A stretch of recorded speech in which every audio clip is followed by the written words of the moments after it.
Good evening, Bahamas. You're tuned into MB12, broadcasting from Cable 12 Studios on Robinson Road. Coming up tonight in news, police on the hunt for a cross-dressing killer tonight. The immigration minister sending condolences for the presumed death of a missing immigration officer. The country's largest private employer asking government to delay VAT's implementation. Plus, the College of the Bahamas to expand in 2014 ahead of achieving university status. We've got those stories and so much more coming up. I'm Paige McCartney, and MB12 starts right now.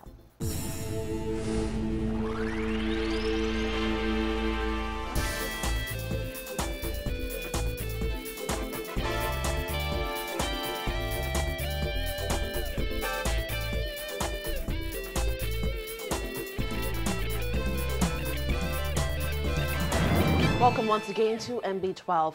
An early morning armed robbery ending with a web shop employee dead, reportedly shot in the face by a gunman in an unusual disguise. This latest fatal shooting is the fourth murder in 7 days. Our Jasmine Bonamy has details in this report.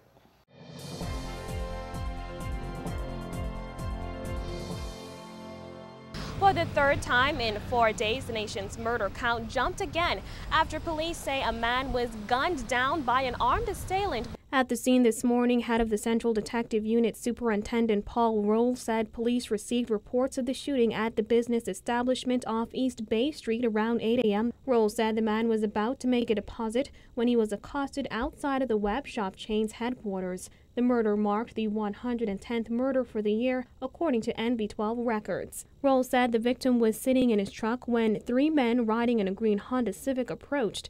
The CDU chief says one of the men jumped out of the car and shot the victim in the face before robbing him. What we know so far is that this male had left the business establishment en route to, after collecting the deposits, and returned to his truck and about to leave to go and do the deposit. Occupants of we believe, a green Honda Civic pulled up. One male exited from the right passenger door of this vehicle, approached the male in the truck, where he discharged the shot into the truck, striking the victim to the face. Roll also gave a description of the gunman and revealed he tried to disguise himself as a woman by wearing a red wig. We know it was not a female, but that was his disguise that we used. Less than an hour after the deadly armed robbery, police received a major break in the case thanks to several tips. According to Roll, police were able to recover the car they believe was used to commit the robbery and murder. He says those tips led them to the Okra Hill area where they found the abandoned green Honda Civic. Inside, we believe that this vehicle was used in this robbery. But there were no signs of the suspects. Roll says given that the murder occurred during the morning hour rush, they believe there may be more witnesses and are asking anyone with information to come forward. Tips can be phoned in at 911, 919, or 502-9991. Reporting for NB12, I'm Jasmine Bonamy. Well, it was this past Saturday that human remains were discovered on Central Andros, sparking speculation that the find could be linked to the disappearance of immigration officer Sean Gardiner and his friend Tishka Breenan, who were reported missing on that island nearly a month ago. As questions continue to arise, Immigration and Foreign Affairs Minister Fred Mitchell voiced his sorrow on the, quote, apparent deaths of Gardiner and Breenan. Our Dana Smith has that story. Amid fears that human remains found in bushes on Central Andros could belong to one missing immigration officer and his friend, Mitchell called the find shocking and offered his condolences to the families, though he noted DNA tests will be needed to positively identify the remains. The Royal Bahamas Police Force is unable to say definitively until there are DNA tests and other tests whether or not the bodies found are in fact the bodies of the two individuals who have gone missing. But in any event, I wanted to, on behalf of the department, express our concern and our sorrow at the death of, or the apparent death of, one of our officers who's certainly still missing. The remains were discovered in bushes on Central Andros this past Saturday, nearly a month after immigration officer Sean Gardner and his friend Tishka Brainin were reported missing. The remains were found in two separate but close locations. However, Assistant Police Commissioner Anthony Ferguson had said officers were unable to determine whether the remains were that of one or two persons, given the advanced state of decomposition.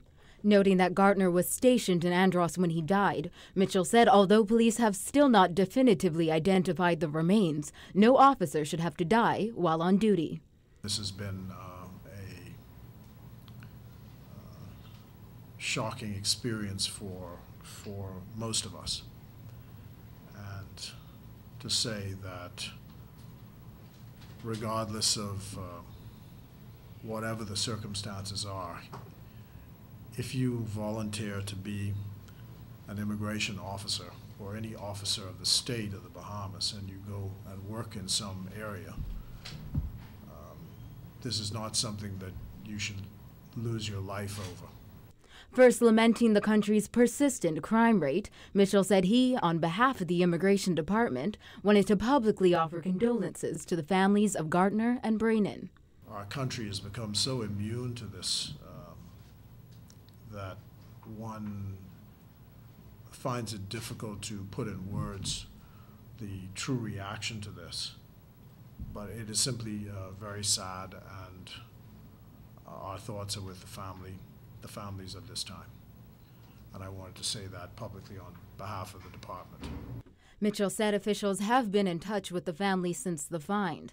He added police have not yet given him a timeline on how long DNA tests will take, and he is waiting for investigations to complete in hopes of more information on the discovery.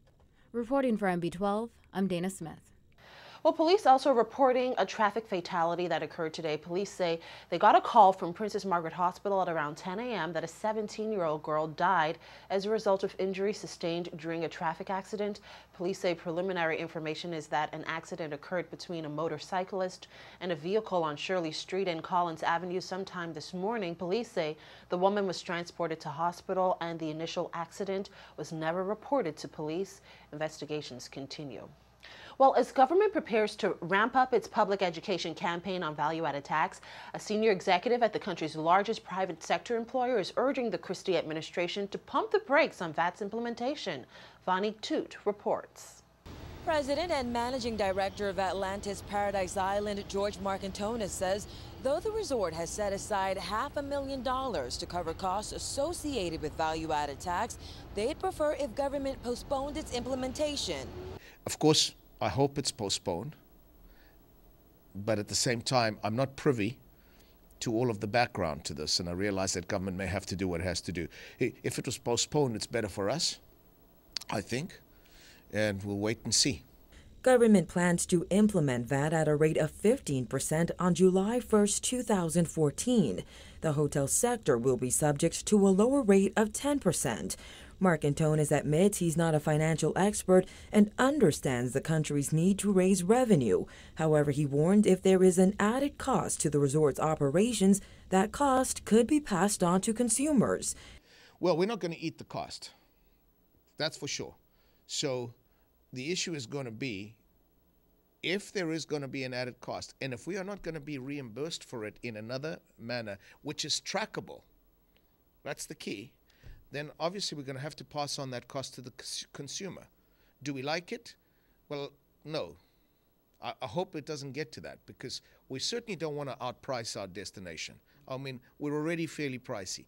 Marcantonis says he's not quite sure at this point how VAT would impact Atlantis Paradise Island's multiple business units and revenue streams. He noted that VAT has worked successfully in other locations, but said he'd be more comfortable with sales tax. Would I have preferred sales tax? Yeah. Easy to implement. We all understand it. The whole world does it. And more importantly for us, our systems, our computer systems will be able to take those changes. I'm not sure with that how much we're going to have to spend on technology. Our initial estimates are at least $500,000, if not more. That $500,000, he says, could have been used to develop a new amenity that could create new jobs. When we say we're going to spend $40 million in capital, That doesn't mean now we're going to spend $40,500,000. We're still going to spend $40 million in capital, which means that something that we would have done is going to be canceled so that we can cover the cost of such things as VAT implementation. The Atlantis president says he hates to jump to conclusions, though, and will wait to see what happens next year. Prime Minister Perry Christie has said government may consider delaying the implementation of VAT. He also said government intends to bring New Zealand experts on VAT to the Bahamas as early as next month. Reporting for NB12, I'm Vonique Toot. And President of the National Congress of Trade Unions, John Pinder, is joining many other Bahamians in calling for government to postpone the introduction of value-added tax and is suggesting officials explore other means of generating revenue. Pinder insisted the country is not ready and warned the union will do what it can to stop the implementation. I think before the government does that, they ought to explore these other revenue-generating areas. And there are several. A number of persons are giving them advice. They're saying it via talk shows, and some persons are writing articles in the newspaper. The government ought to explore some of these ideas. But in order for us to keep the foreign reserves to where it ought to be, in order for us to prevent the middle-class people from going back to the poverty line, we got to look at our tax structure, and we got to look at enhancing revenue as a government. Pinder also highlighted the challenges government has in collecting real property tax and National Insurance Board contributions. However, he says if the government decides to forge ahead with that, it must prove the taxes collected will go toward paying off the national debt.